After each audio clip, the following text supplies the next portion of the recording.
From the National Newsroom of the Canadian Press, I'm Jason White. Prime Minister Mark Carney's first federal budget takes a big swing at making Canada a more attractive place to invest.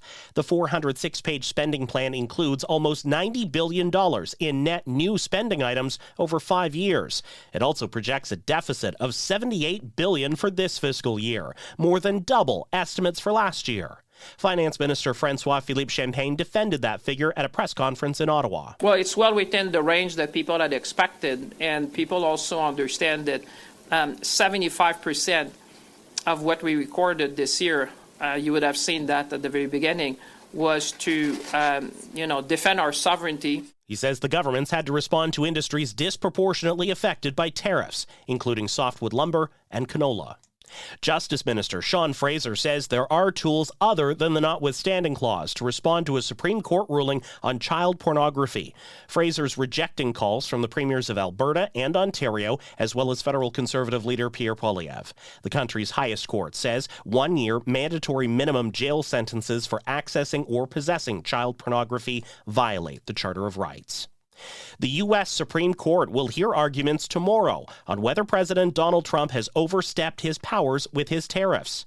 White House Press Secretary Caroline Leavitt says the Trump administration believes it is on the right side of the law. We are 100% confident in the president and his team's legal arguments in the merits of the law in this case, and we remain optimistic that the Supreme Court is going to do the right thing. Trump's used the International Emergency Economic Powers Act to impose his tariffs, but several lower courts have ruled that act does not give him that power. Tamara Leach is appealing her mischief conviction in 2022's so-called Freedom Convoy that paralyzed downtown Ottawa. Leach and her fellow organizer Chris Barber were found guilty of mischief in April. Leach's lawyers plan to argue there was no evidence linking her to the misdeeds of others. Travel agents are celebrating Beijing's decision to resume group tourism to Canada. They're hoping for the return of big-spending Chinese visitors, who were a dominant presence for British Columbia's pre-pandemic travel industry. Interac has launched another way to pay online. Connect lets shoppers pay through their debit or credit cards or directly from their bank accounts. The company says Connect is being gradually rolled out, starting with the office supply chain Staples. At the 100th Meridian.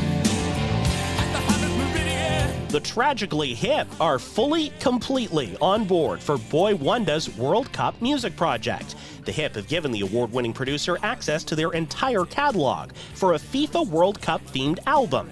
Proceeds from the album will go to the Canada Soccer Foundation, benefiting youth soccer programs.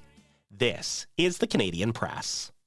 In sports, the Winnipeg Jets will have their captain back when they visit the Los Angeles Kings tonight in NHL action. Adam Lowry set to rejoin the high-flying Jets after hip surgery in the offseason.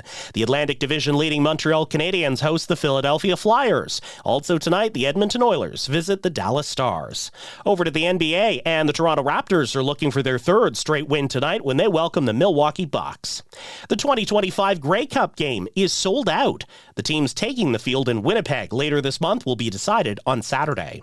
And Sandy Brondello has been named head coach of the WNBA's Toronto Tempo. The 57-year-old looks forward to building the new team's roster. Yes, we'll be an expansion team, but hopefully summer in Toronto is pretty special, I hear. So hopefully we can get some pretty special players to represent. There are many free agents available this winter, as well as an expansion draft yet to be announced. From the Canadian Press, I'm Jason White.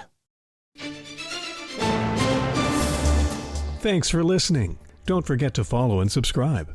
For more of today's top stories, visit thecanadianpressnews.ca.